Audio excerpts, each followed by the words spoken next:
I'm looking forward to having a blast on a getaway with my friends, all thanks to your credit card. Suddenly, James called me. Lately, he's been returning home late, sneaking conversations on the phone with Sandra, and acting nervous around our place. It made me wonder if he had been planning something secretive all this time. I had my suspicions that James and Sandra were up to something together. Fortunately, I was ready for whatever they had planned. Maybe I should act shocked about it.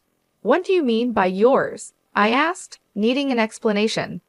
I was already aware that James had plans to leave for a trip today. To be honest, I find it astonishing.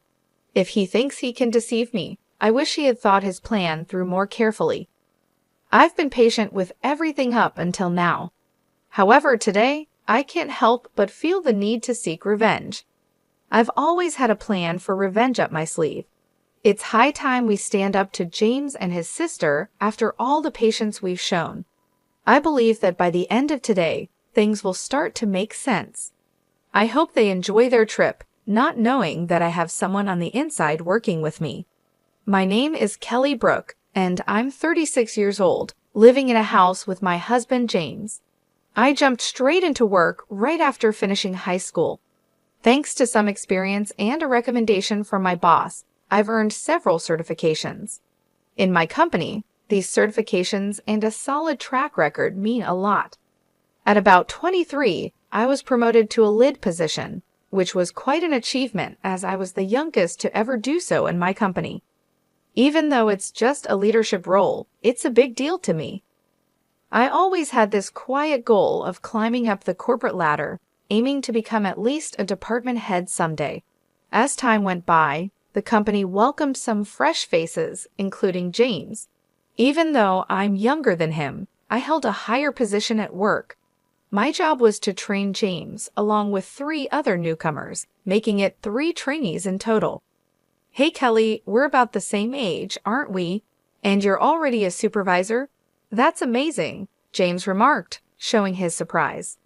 Yeah, I might be a year or so younger.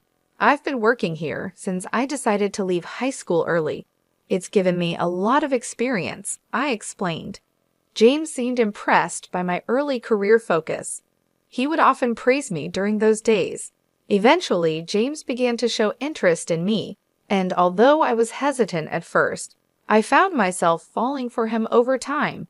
Our relationship followed a familiar path, going out for meals, taking drives together, and eventually, we decided to move in together. Living with James, I started noticing his less meticulous habits. I thought it might be his way of showing trust, being his authentic self with me, so I tried not to let it bother me too much. After some time, James proposed and I accepted. We then sat down to talk about our future together. I'd love for you to be a stay-at-home wife, James suggested. I'll work and make money, and you can look after the house. It's the ideal setup. I also want us to start a family soon, buy our own home, and plan our wedding. I'm thinking wedding first, then buying a home, followed by kids. What's your take, Kelly? James, your plan sounds lovely, I responded. The sequence doesn't really matter to me, but we do need to think about our financial situation, especially with our savings. And I'm not planning to quit my job, even if we have kids. We could arrange our work schedules to be more flexible. I'm just worried about how we'll manage financially if we decide to buy a house. Yeah, I understand that, James admitted, but it bothers me that you earn more than me. Still, I dream about us having our own place. I was hoping we could buy a house right after we get married. That might be difficult, I pointed out, hinting at the challenges ahead. Since I already make more money than you, James, let's focus on managing our wedding and getting a house for now. We can think about having kids later and figure out what to do regarding my job at that point. All right, let's go with that plan, James agreed. Deep down, I really didn't want to leave my job, but I proposed this idea to keep things balanced. Otherwise, I feared James might keep pushing his expectations on me indefinitely. During our engagement, we threw a party that both our families attended. James's sister, Sandra, was away traveling, so our wedding was the first time I met her. She barged into the bride and groom's prep room without knocking, sized me up with a smirk, and remarked, "So this is James's choice? A bit on the simple side compared to his ex's, huh? Oh, I'm Sandra, your new sister-in-law. Just so you know, I'm pretty straightforward with family." I'm Kelly. Nice to meet you," I replied, somewhat taken aback by her bold demeanor. Sandra waved dismissively and left the room, leaving me a bit shocked by her blunt introduction. Yes, this new sister-in-law of mine was certainly a character. Later on, I met Sandra's husband, who seemed like a reasonable person in contrast. Our wedding ceremony was beautiful and went smoothly. James and I eventually purchased the house we both loved, and life seemed to be moving at a busy pace, prompting me to invest even more energy into my work. One day, when I was busy, the doorbell rang. I asked James to answer it. He returned, all smiles and laughter, with Sandra, who had decided to drop by unexpectedly. "Kelly, hey, look at James, owning such a big house. That's pretty good for him, right? After all, he's my little brother," Sandra commented, making herself comfortable. "I've been working hard. Feel free to make yourself at home. Kelly, do we have any snacks or something? My sister's here, so let's be quick." I couldn't shake off the feeling that something was off with James's behavior. He seemed to puff himself up in his sister's presence, acting as if he was the sole owner of our house. It was clear he probably led her to believe he bought the house on his own.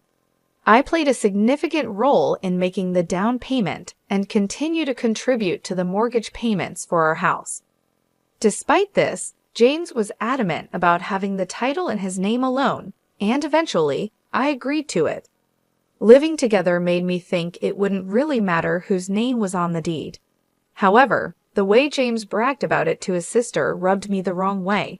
Still, I chose to keep quiet and not cause a fuss. "Here are some snacks. James does put in a lot of effort, you know," I mentioned casually, trying to smooth over the atmosphere. "Why does Kelly sound so in charge? She's not the boss or anything," Sandra remarked, a hint of annoyance in her voice. "Well, actually, I am James's supervisor at work," I clarified, a bit surprised. "Oh, is that so? Did James not tell you? When I joined the company, Kelly was already a manager. Since she started working right after leaving high school, it just happened that way. If it were up to me, I'd have surpassed her quickly," Sandra mused. "Wait, you left high school early? You seem so responsible, yet you're less accomplished than me," Sandra asked, a bit mockingly. "Is there an issue just because I didn't finish high school?" I responded, trying to keep the peace. "No, not really. But Kelly, since you're not a high school graduate and I'm your sister-in-law, I can ask you for anything, right?" "That's the rule," Sandra joked, though her tone suggested she wasn't entirely kidding. "Kelly, whatever my sister wants, she gets.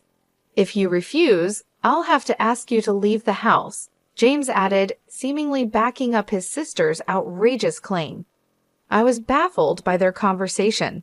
Why would not having a high school diploma and her being my sister-in-law mean she could demand anything from me?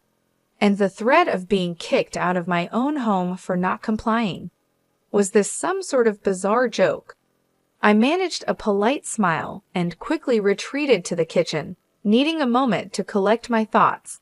From there, I could still hear James and his sister talking, and it sounded like they were serious about what they had said. A little while later, Sandra followed me into the kitchen. "Hey, Kelly, I actually need to ask you for a favor." "What is it?" I asked, already dreading the request. "I need to borrow some money, like $5,000, please," she said, as if it were a small favor. "How is that a small amount? That's quite a lot. What do you even need it for?" I questioned, trying to grasp the situation. "Come on, it's just $5,000. You're a supervisor, right? You must have a good salary," Sandra pressed, assuming my financial situation would easily cover her request. The entire conversation felt surreal, leaving me to wonder how we'd gotten to this point. Sandra needed the money to cover the costs of renovations. When I reminded her about boasting of her new condo recently, she brushed it off. Huh, did I? Well, just give me the money. James said he'd lend it to me and told me to ask you. What? Why would he make such a decision without consulting me first? I was taken aback by James's assumption. Listen, Kelly, you either give me the money, or I'll call your boss right now and tell him you're resigning. Which will it be? Sandra put me in a tight spot. All right, Sandra, I'll lend you the money, but there's a condition, I asserted. We need to draft a promissory note. What? Even though we're family? Sandra seemed surprised. Yes, I want it in writing. So when you come to collect the money, bring a valid ID with a photo, okay? Ew, such a hassle. But fine, if you're giving me the money, I'll come over tomorrow night. Sandra reluctantly agreed. Despite the inconvenience, I knew it was crucial to get Sandra's agreement in writing. True to her word, albeit grumbling, she brought everything required the next day. Through this ordeal, I realized just how much James was under his sister's influence. It was frankly absurd. No matter what I said, it wouldn't have made any difference, it seemed. Later, I discovered Sandra spent the money on designer items, and after the initial loan, she started asking for more money without any shame. I insisted on a promissory note each time, and within a month, she had borrowed around $12,000 from me. Just when the situation seemed unbearable, I received an unexpected call from my boss. They wanted to promote me from a supervisor to a department manager. I was ecstatic. This was a step closer to my dream of becoming the head manager. Eager to share the great news, I rushed home to James, who had taken the day off. I'm home. James, guess what? I announced my arrival. Welcome back, Kelly. You seem thrilled. What's up? James greeted me. Today, my boss called me in, and guess what? He offered me the position of department manager. I've always aimed to be the head manager, so I'm incredibly excited to be moving closer to my goal. Oh, wait, what? Kelly, you're getting promoted. James's reaction mixed surprise with perhaps a hint of disbelief, underlining a day full of revelations and reaffirming my commitment to my career goals amidst the family drama. I don't understand. Did you actually say yes to the promotion? James asked, clearly puzzled. Yes, I accepted it. I've mentioned my career goals to you before, haven't I? I responded, surprised by his reaction. Wait a minute. You should have asked for my permission before making such a decision. What were you thinking? Plus, I've always said I wanted you to be a stay-at-home wife. How is it that you're moving up while I'm stuck in the same spot? Doesn't that strike you as odd? James questioned, frustration evident in his tone. That's not my responsibility. I've made it clear I don't want to quit working. Why you haven't been promoted is something I can't answer, I replied, standing my ground. Soon after our exchange, James made a call, presumably to his sister, because she showed up a few minutes later. Hey, I've heard you snatched the promotion that should have been James's. What gives? She accused me right away. I didn't snatch anything. In our company, promotions are awarded based on one's performance, I explained calmly. So what, you're suggesting James isn't good at his job? How could you look down on your own husband? Sandra snapped back, twisting my words. This is absurd, I muttered under my breath as they decided to celebrate at my expense, grabbing my bank card right from my purse. Despite my attempts to resist, they overpowered me, leaving the house with laughter as their parting shot. Tears filled my eyes as I realized the magnitude of my mistake in marrying James. Regrets flooded in, but it was clear what I needed to do next, find a reputable divorce lawyer. James didn't return home that night. The following day at work, he approached me with a smug expression. Yesterday was so fun. Nothing beats a feast paid for by someone else. Thanks for covering it. He handed me the receipt from a high-end barbecue place, showing a charge of $1,500, along with receipts from luxury bars amounting to a staggering $9,000. I was fuming inside but bit my tongue as more colleagues arrived. On my way home, I checked my bank account and was horrified to discover a total of $9,000 had been withdrawn. I confronted James as soon as I saw him. "James, what on earth were you thinking, spending $9,000? On fancy meals and bars, no less? That money was mine, saved from before we were together," I exclaimed, barely containing my anger over his reckless spending and disregard for our financial well-being. As soon as I walked through the door, James started complaining about me nagging him. When I brought up the issue of the money he had spent, money I had saved before we got married, he dismissively said, "I don't know and I don't care. It's already spent anyway," and locked himself in the bathroom. That was the last straw for me. I decided then and there that I was going to divorce him. Over the weekend, I visited a lawyer, and in the weeks following, the preparations for our divorce moved along smoothly. James's behavior hadn't improved. He continued to come home late and rushed out early on his days off. Just when I was considering hiring a detective to see what he was up to, I received a call from Ryan, my brother-in-law. "Hello, is this Kelly?" Ryan's voice came through the phone. "Yes, Ryan. It's unusual to hear from you. What's up?" I replied, surprised by his call. "Well, it's been a while. I'm actually calling to ask if Sandra is with you," he said. "No, Sandra isn't here. Why do you ask?" I was curious. "She's been coming home late and disappearing on weekends without telling me where she's going. She mentioned she was at James's place when I asked her yesterday," Ryan explained. "That's interesting. James has been acting similarly. They might be going somewhere together, but frankly, it's no longer my concern," I shared, distancing myself from the situation. "Oh, and Ryan, there's something I need to tell you too," I continued, sensing an opportunity to share my experiences. Ryan was taken aback by my indifference, but urged me to continue.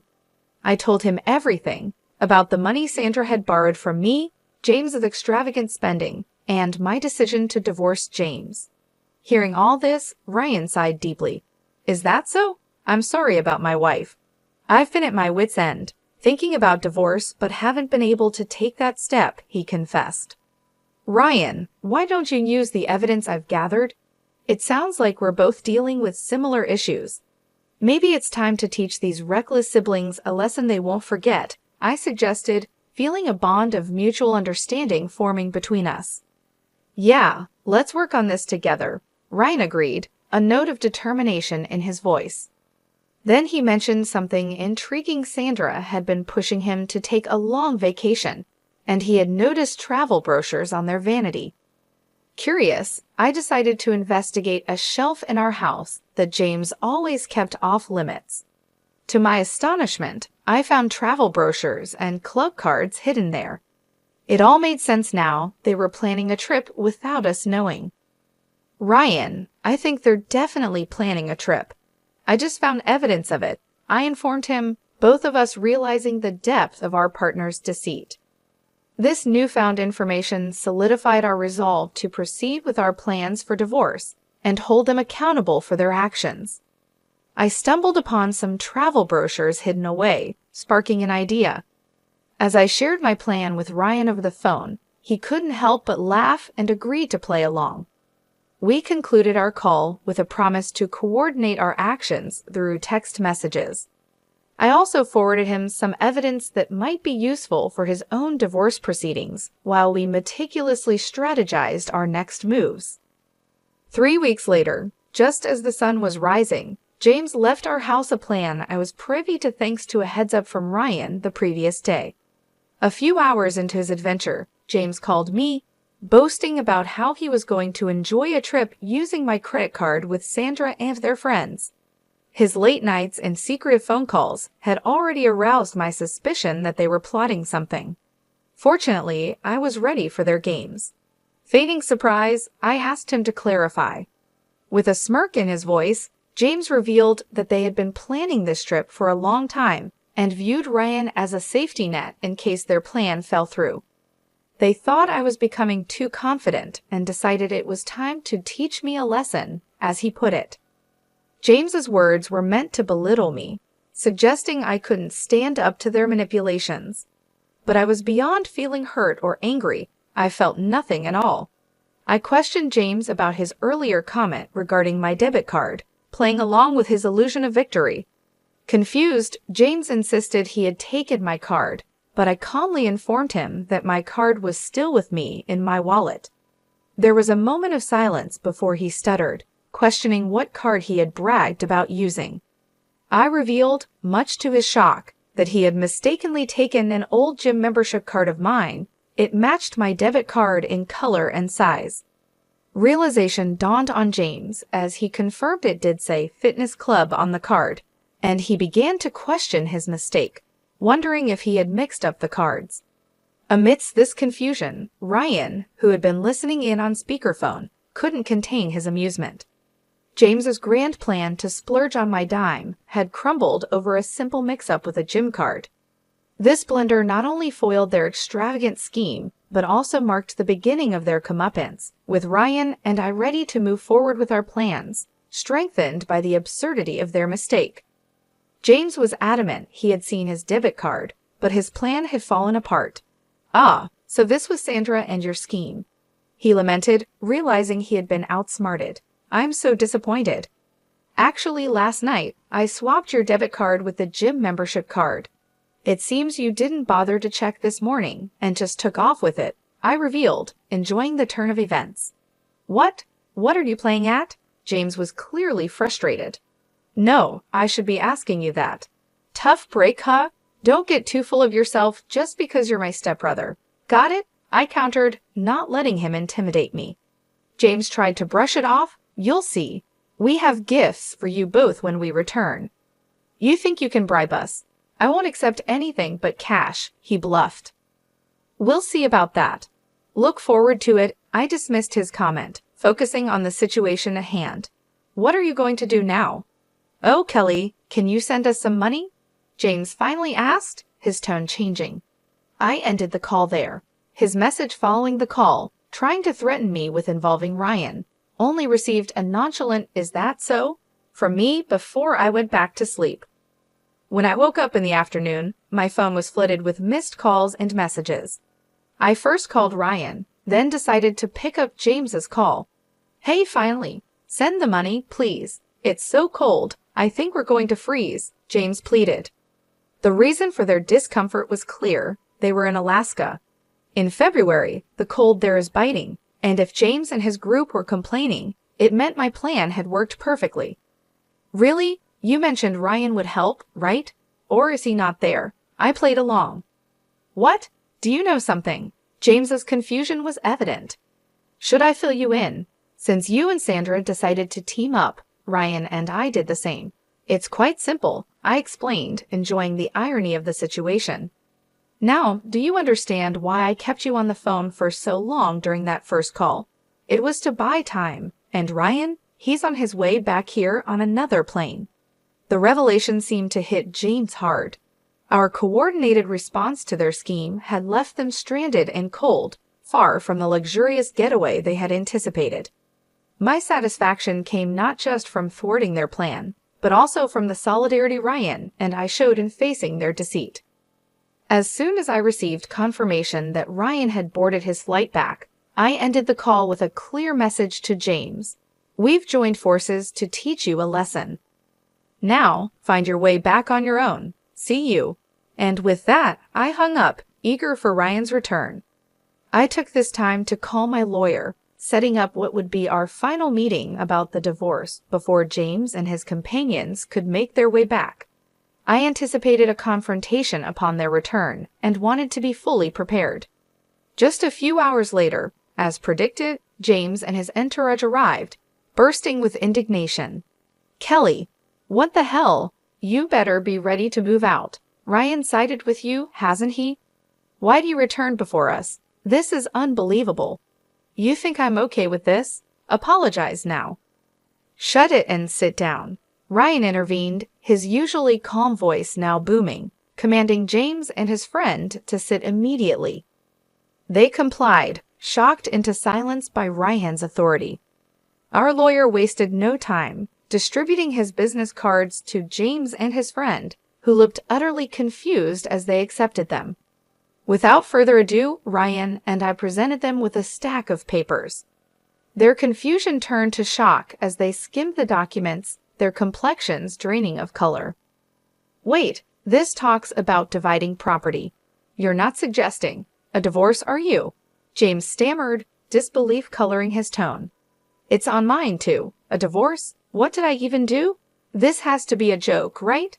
James's friend echoed his disbelief, looking from one to the other for confirmation. "Yeah, right," Ryan responded, his tone final. "I'm heading home. I've had enough. I've been recording your daily tantrums for a while now, including that call you made during your so-called vacation, James. You really don't see the problem with your behavior, do you? I can't keep living like this." "Wait, are you serious?" James's voice was tinged with a sudden realization of the gravity of the situation as the reality of impending divorces began to sink in. The tables had turned entirely, with Ryan and I standing united, ready to move forward from the chaos they had created. "I mentioned it before, didn't I? I want half of the down payment we made on the house, plus the remainder of the mortgage, and I want back the savings you used from when I was single." I firmly stated my demands to James. Turning to Sandra, I continued, "And you, Sandra, you're going to repay me for the money you borrowed and the additional amounts you withdrew from my savings along with James, right?" Sandra tried to deflect. "Wait, James was the one who bought the house, and I never borrowed or spent any of that money. You're making false accusations." "Sandra, please review the documents. There's a promissory note outlining exactly how much you owe," I pointed out, undeterred. "No way. I don't know anything about this." "Without proof, I'll just dismiss this as useless," she retorted, attempting to downplay the seriousness of the evidence. Both James and Sandra acted rashly in response. James crushed the recorder under his foot, and Sandra ripped the paper to shreds, both wearing smug looks of defiance. "Look here, James, destroying that recorder changes nothing. The data is still saved on my computer, and Sandra, that document you destroyed wasn't the original. You've accomplished nothing," I calmly explained, revealing their efforts to be futile. "What the hell are you three even trying to do?" James's frustration was evident. "Oops," was my simple reply, highlighting their lack of foresight. To Sandra, "I also have a claim against you for all the savings you squandered, not to mention the cozy time you spent with that guy at the bar," I added, revealing more of their misdeeds. Faced with the reality of their actions and the legal repercussions, both James and Sandra started to break down, tears streaming down their faces. The financial reckoning was harsh but fair. For James, the total came to $135,000, $8,000 for emotional damages, $100,000 for the house's down payment, and $15,000 for miscellaneous expenses. Additionally, there was an upcoming loan repayment of $4,000. Sandra's bill amounted to $35,000, which included $11,000 for miscellaneous expenses and $31,000 for the loan she had acknowledged with the promissory note.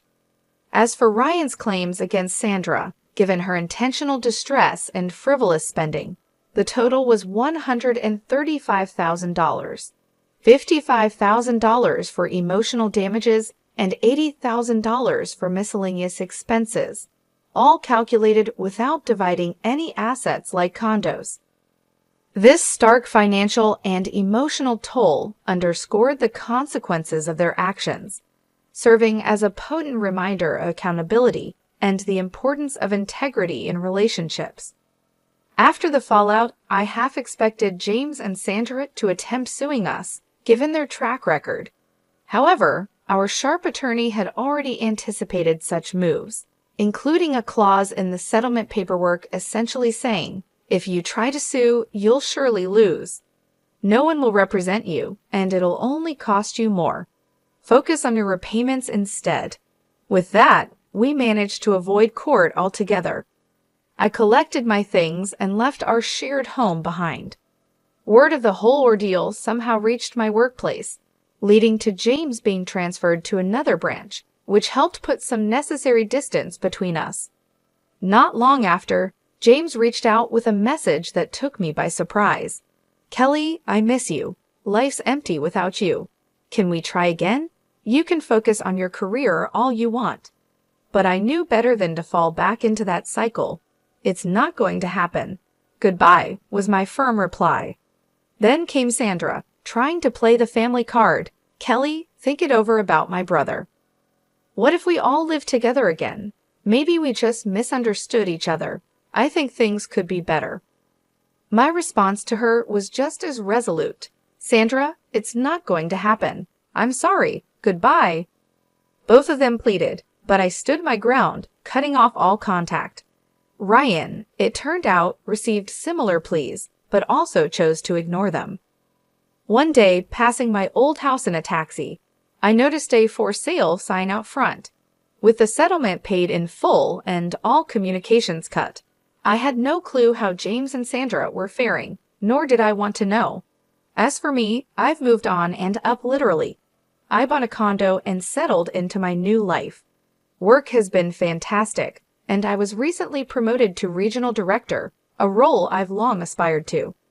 Ryan and I have also grown closer, finding comfort and compatibility in each other's company.